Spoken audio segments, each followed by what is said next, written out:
Bismillahirrahmanirrahim. Suratu Yasin Makkiyah. Surat Yasin Makkiyah.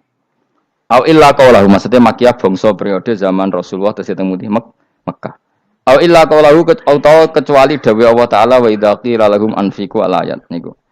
Au madaniyatun utawa sebagian ulama ndarani surat Yasin bangsa napa? Madaniyah. Isnatan iku loro wa samanun lan 80 apane ayatan-ayat. Jadi surat Yasin kabeh berjumlah berapa? 82 ayat. Bismillahirrahmanirrahim. Yasin.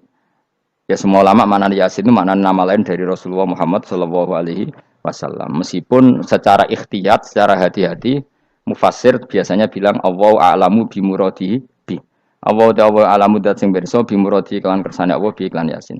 Tapi kita tahu secara ahwalul ulama, ya saya ulang lagi, kita tahu secara tradisinya ulama tetap mengatakan Yasin maknanya ya Muhammad. Buktinya terusannya apa? Innaka laminal mursali. Innaka ke siapa coba? Ke Nabi kan, Nabi Muhammad. Berarti Yasin wahai Muhammad kamu adalah mursalin. Apalagi ada istimal yang sudah konsensus seluruh dunia. Misalnya sholatullah, salamullah ala toha rasulillah, sholatullah, salamullah ala Yasin habibillah. Jadi makanya saya berkali-kali bilang, saya pernah ngisi pengajaran tafsir di Madura juga bilang gitu.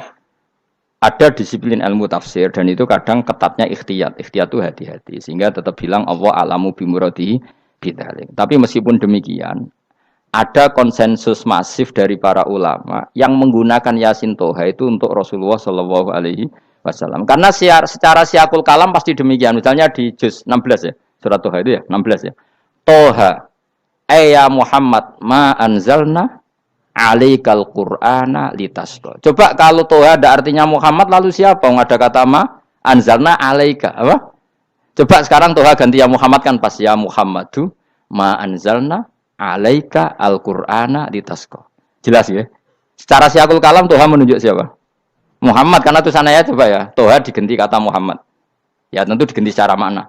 Ya Muhammadu ma anzalna alaikal Qur'ana litasqa. Yasin juga ganti aja. Ya Muhammad demi Quran yang hakim, innaka ya Muhammad laminal mursalin. Sehingga meskipun mufassir secara disiplin ikhtiyatnya, kehati-hatiannya bilang innaka laminal apa? Awa a'lamu bimuradihi bidzalik, tapi secara ahwalul ulama tetap Toha dan Yasin adalah ismun min asma'i Rasulillah sallallahu alaihi wasallam. Kayak tadi apa? Salatullah salamullah ala Toha Rasulillah, salatullah salamullah ala Yasin habibillah. Jelas ya. Jadi antara istimalnya ulama itu beda dengan keikhtiyatan mufassir. Dan tentu kita milih yang istimalnya ulama.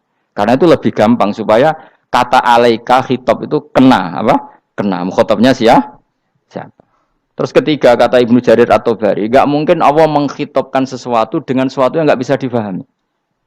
Karena orang Arab dan zaman itu faham Yasin adalah Rasulullah, Toha adalah Rasulullah, sehingga ada khitab itu. Buktinya orang kafir zaman itu enggak pernah menyoal gini. Muhammad katanya Quran itu indah, mudah difahami. Ternyata ini ada lafaz-lafaz yang kita tidak paham. Nyatanya orang kafir tidak gugat seperti itu. Itu menunjukkan bahwa penggunaan Toha dan Yasin adalah ma'ruf dan difahami. Paham ya? Jelas ya? Ya soal nanti ikhtiyat, ya ikhtiyat saja kita ikhtiyat. Paham ya? Tapi tetap difahami. Apa? Tetap difahami.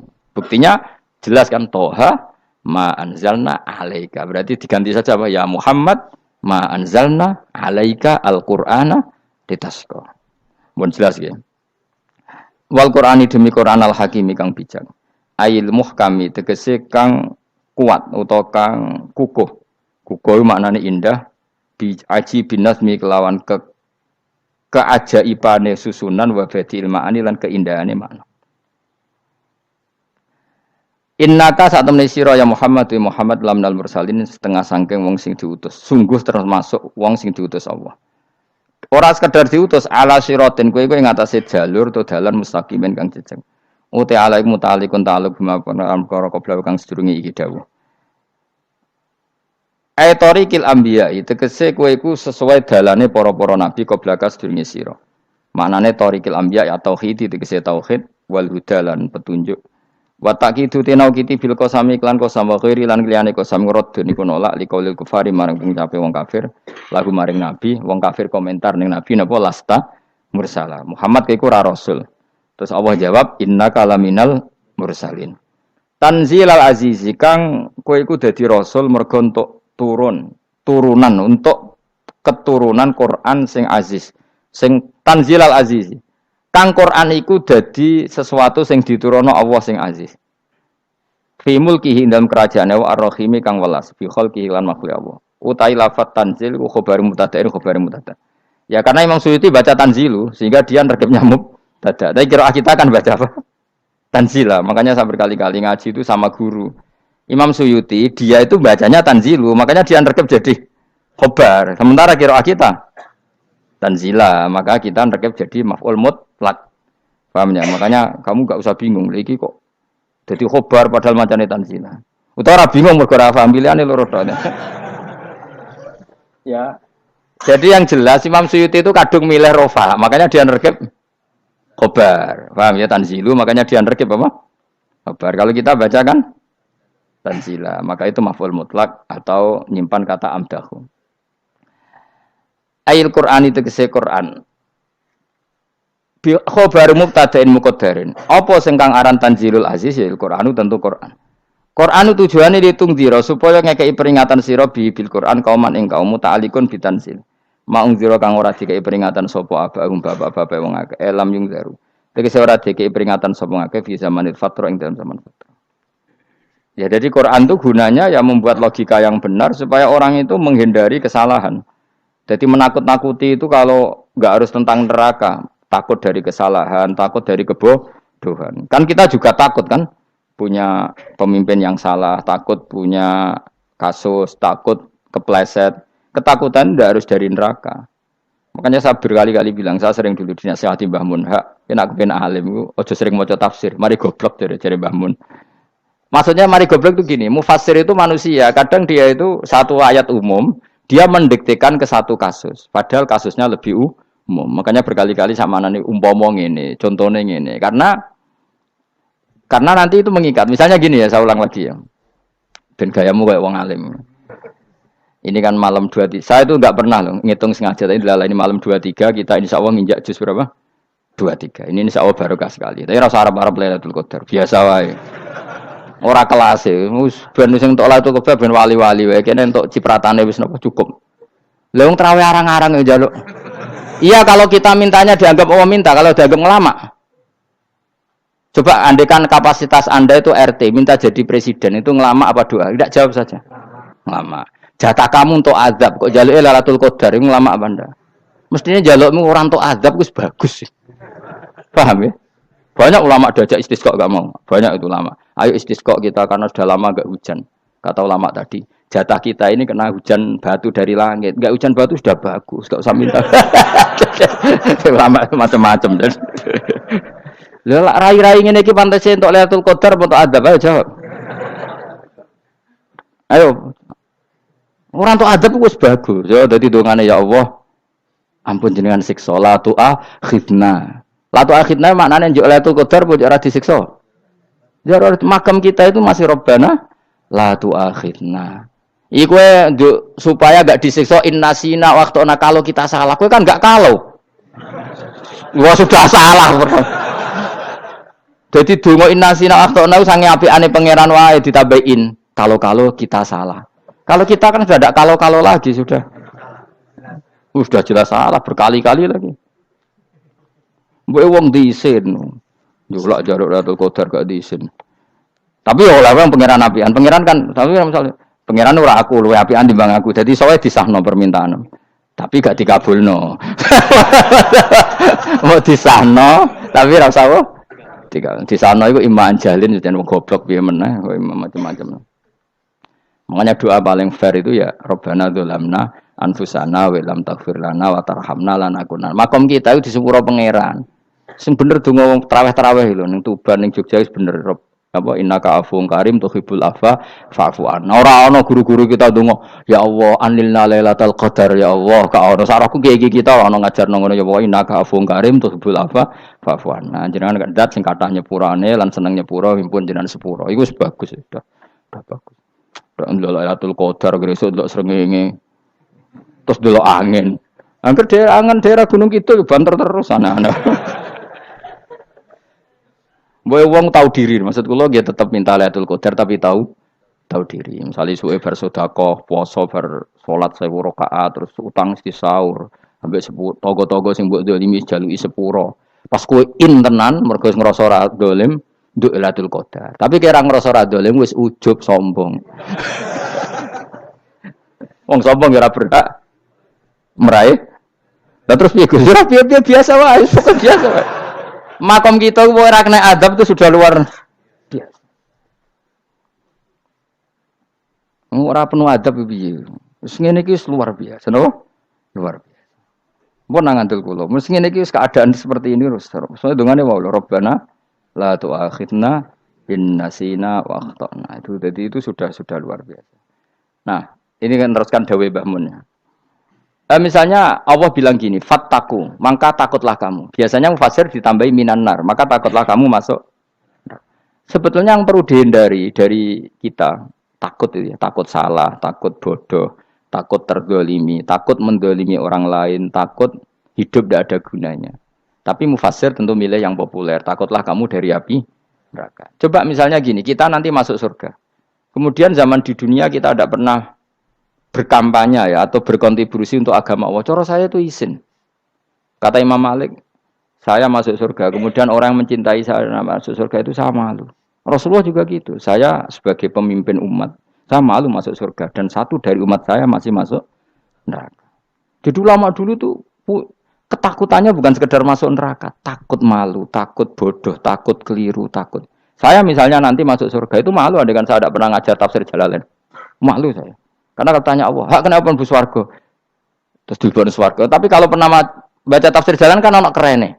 Keren artinya saya pernah mengkampanyakan Quran, pernah mengkhidmai Quran, pernah ngitmai kitab engkau ya Allah. Saya pernah ngitmai umatnya Rasulullah, yaitu sampean kabeh. Pernah mulang, pernah sowan. Saya tiap bulan sowan jenengan gak sopan tapi. Mulane kira usah bales sowan rono malah ganggu aneh-aneh. Kadang santri yo pidol, wis diulang cek sowan. Orang tuh kiai kalau sudah di rumah tuh milik keluarga biar fair. Bermulang cek assalamualaikum. Terus kiai ini kagok keluargane ku kapan? Boyo mikir bocah ora karu-karuan. Jadi seneng ya di ilmoni, napa seneng ya di ilmoni. Saya ulang lagi ya. Nah, kata yang ditafsir itu sering tidak mengikat. Makanya kata Mbah Mun, baca tafsir itu dikurangi. Maksudnya dikurangi itu bukan apa-apa. Maksudnya tadi kalimat yang ditafsir itu tidak mengikat. Yang mengikat itu yang kalimat di Quran. Nah, kalimat Quran itu umum, napa? Misalnya gini, Allah lalu gini. Ikdilu, kamu harus berbuat adil. Lalu adil itu misalnya mufasir menafsiri, adil itu menyamakan di antara dua orang konflik. Misalnya di MK 01 dan 02 dianggap sama, itu namanya adil. Itu kan dawai mufasir. Atau misalnya gini, Allah bilang gini ke saya, hak kan ada di kiai sing adil. Terus adil ditafsiri orang, adil itu menyamakan sesama murid, haknya sama. Nah, tapi bisa saja adil itu di luar itu semua. Misalnya gini, ternyata adil menurut Allah gini. Adil maknanya seimbang, apa? Adil itu maknanya apa? Seimbang. Lalu keseimbangan seorang hamba adalah dia ingat Allah lebih banyak. Karena ini bandul yang benar-benar nyata. Allah itu nikmatnya nyata. Sehingga ketika saya sebagai orang alim ingat saya alim itu karena Allah, dikasih ilmu Allah, dikasih cerdas Allah, dikasih semuanya dari Allah. Sehingga saya itu tidak merasa kumuluhur pada kalian karena semua ini dari Allah. Kemudian Allah sendiri yang memerintahkan, kamu harus mengajar. Maka saya ada arep-arep salam templek sampeyan, penghormatan sampeyan, apresiasi sampeyan karena saya hubungannya hanya dengan Allah Subhanahu wa Ta'ala. Itu namanya adil, meletakkan sesuatu proporsional. Itu juga adil namanya. Makanya seseorang itu enggak bisa dikatakan abid selagi belum tahu kalau ibadahnya minallah. Jadi misalnya ke ibadah tok. Ternyata kamu yakin itu ibadah kamu, amal kamu itu belum abid. Abid hakikat adalah alhamdulillah alladzi hadana li hadza wa ma kunna linahtadiya laula anda tahu. Ketika kita sujud yakin ya Allah alhamdulillah jenengan menakdir saya sujud. Saya salat alhamdulillah engkau menakdir saya salat. Sehingga minallah dulu pikiran itu semua kebesaran kebenaran ini minallah dulu. Baru setelah minallah kita yakin billah. Setelah billah juga yakin ilallah. Misalnya gini Allah itu. Setelah saya ngajar tafsir Jalalain, kepentingan saya satu. Hamba-hambanya Allah menjadi tambah mencintai Allah. Tidak mencintai saya, enggak penting sampean mencintai saya. Makanya Imam Syafi'i tiap ngajar bilang begini. Wadittu annal khalqa ta'allamu hadal ilma wala yahmadunani. Saya senang kalau kalian belajar fikih sama saya, tapi kamu tidak usah muji saya. Jadikan fikih ini alat taqarrub kamu kepada Allah. Itu namanya minallah wa ilallah. Itu adil. Tapi adil yang dijelaskan ulama beda-beda tadi. Ada mengatakan adil adalah proporsional antara murid, antara keluarga dan murid. Meskipun kamu senang mulang, jangan merantarkan keluarga. Itu tidak adil. Itu kan versi, no? Maksudnya Mbah Mun, kamu jangan terjebak versi-versi dalam tafsir. Paham ya? Karena Allah hanya ngetikan i'dilu wa aqrabu. Paham ya? Tapi kan penjelasan adil ini orang versi. Paham ya? Ada yang nulis adil adalah meskipun mimpin masyarakat ya ingat keluarga. Karena sing tukang wayo oleh nafsirin adil adalah karena laki tidak cukup istri satu maka ayo kan ya repot kan. Tapi kalau kadung istrinya 3 atau 4, adil adalah harinya sama meskipun janda dan perawan. Jari sing lanang gak adil adalah proporsional. Sing wis suwi dikumpuli dikurangi. Yang baru ya mungkin kabeh enggak kalau nuruti. Mungkin enggak? Ya, tapi itu kan versi, nama. Maka kata Mbah Mun itu memang saya itu merasakan, saya sebagai mufasir merasakan memang saya kan sering baca Jalalain beda dengan tafsir Munir, nanti beda dengan tafsir Qurtubi. Saya beri contoh misalnya. Dan kamu pasti salah jawab ini. Kalau kamu benar berarti ya alim tenan. Wa idza darabtum fil ardi falaysa 'alaikum junahun an taqsuru binas shalah. Orang kalau pergi itu boleh enggak ngosor salat? Enggak, jawab saja. Boleh kan? Ngosor salat itu apa? Misalnya sholat asar 4 jadi berapa? 2. Kalau isya jadi 2. Kalau subuh? Enggak, sudah maju lah. Maghrib? Enggak, kan yang bisa dikosor hanya berapa? Yang rubaiyah, yang apa? Berarti kamu yakin? Antak suruh minas sholat artinya 4 jadi 2. Yakin? Enggak, jawab saja. Yakin. Nah itu termasuk orang pinter. Ya. Berarti ilmu lagi saktrip. Ya? Sebetulnya kata Imam Qurtubi enggak. Ayat itu kan hanya bilang gini, kalau kamu bepergian, maka kamu boleh menyendak sholat. Qasru itu memotong. Dari aturan yang dulu 4 menjadi 2. Sebetulnya ada hanya itu tok. Aturan tidak boleh membawa najis menjadi boleh. Aturan harus tumakninah menjadi tidak harus tumakninah. Misalnya kamu sholat dalam keadaan perang, wajib tumakninah apa boleh sambil lari-lari? Boleh sambil lari-lari. Boleh gak ketika perang kamu sholat sambil menghadap tidak ke kiblat? Boleh. Makanya antak suruh minas sholat maknanya apa? Jika kamu pergi, maka dalam konteks itu kan perang ya. Ayat itu memang konteksnya perang. In khiftum ayyaftinakumul ladzina kafar. Jika kamu dalam keadaan perang, maka boleh memangkas apa yang pernah wajib dalam aturan sholat. Paham ya? 4 menjadi 2. Keharusan menghadap kiblat menjadi tidak wajib. Membawa najis sholat sah enggak? Enggak kan? Tapi kalau dalam perang, kemudian pedang kamu ada najisnya, boleh dibawa enggak? Boleh. Jadi maknanya taksuru a'ammu min ayakuna qasra salat wa a'ammu min ayakuna wajibati salat yang sekarang enggak wajib. Semua itu namanya juga meringkas kewajiban. Berarti nak mana nih? Jika kamu dalam keadaan perang maka boleh memangkas sesuatu yang dulu wajib menjadi tidak wajib, yang dulu haram menjadi boleh. Tapi mufassir mencontohkan qasru salat hanya 4 menjadi 2. Dong ya. Oh ya, nangke alim ngono tenan wis dokter tafsir sah. Engko tak iku sudah dhewe. Tapi ora perlu orang lain ngakui. Jadi itu contoh kecil. Jadi mufasir karena kebetulan dia taunya hanya qasru salat itu 4 jadi 2, dia itu. Padahal di tafsir lain diterangkan qasru itu artinya menyingkat atau mencendak atau memangkas. Dulu wajibnya sholat itu nggak boleh bawa sesuatu yang najis. Tapi kalau sholat dalam keadaan perang dan pedang kamu ada darahnya, boleh nggak dibawa? Boleh. Bahkan Allah menyuruh dibawa. Dan boleh nggak madhep kiblat. Fa in khiftum farijalan auruk banat lagi fa idza amintum fadhkurullaha kama 'allamakum. Ketika keadaan aman baru sholat sesuai standar. Nah berarti kan ada qasru sholat, ada pemangkasan aturan sholat. Kayak misalnya begini. Dalam keadaan normal, boleh nggak kamu motong pohon pisangnya tetangga tanpa izin? Nggak boleh kan? Tapi misalnya ada banjir bandang, kemudian kamu bisa selamat kalau motong itu. Wajib izin apa malah haram izin? Haram izin, harus kamu langsung potong. Karena kalau tanpa begitu kamu dan yang punya wajib meridhoi. Kalau nggak meridhoi disalahkan syarak malah. Paham ya? Jadi ini penyolongan yang wajib. Tapi tak sebab potong kayak ngelangihin, terus gedangnya mbok pangan lho iku berlebihan. Karena Allah memaklumi hanya untuk ngelangi. Jebule wis menisan lah itu di luar izin syariat apa? Di luar izin syariat. Itu melampaui batas itu.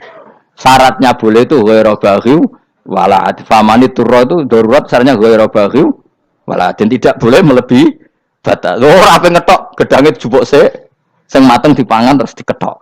Ora oleh. Paham jelas ya. Makanya kalau ngaji tafsir ya saya kan berkali-kali ada makna di tafsir Imam Suyuti saya tambahi umpamanya ini. Maksudnya umpama itu supaya contoh itu tidak mengikat. Jadi yang disebut beliau itu satu dari sekian potensi ribuan contoh.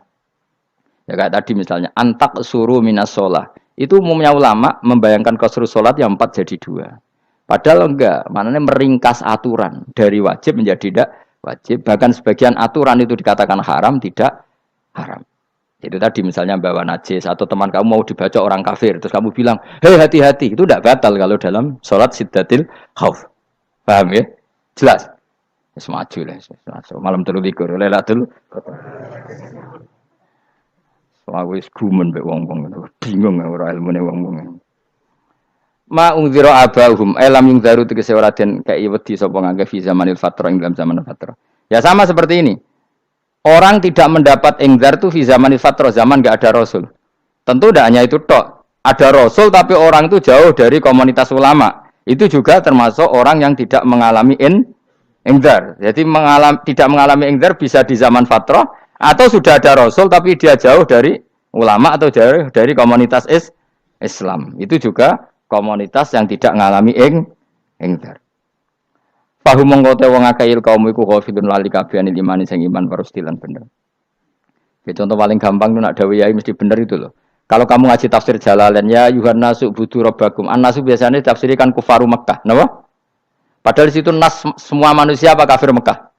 Semua manusia. Cuma konteks dulu karena Nabi orang Mekah dan zaman itu yang diberi peringatan orang Mekah, Imam Suyuti bilang kufaru Mekah. Lah seperti itu kufaru Mekah mengikat apa enggak? Enggak kan? Enggak, karena yang dituruni Quran ya kafatal linnas. Tapi ya nasu di Jalalain sering ditulis apa? Kufaru Mekah. Nah, seperti itu tidak mengikat. Itu contoh saja, Pak. Contoh saja dalam konteks zaman itu.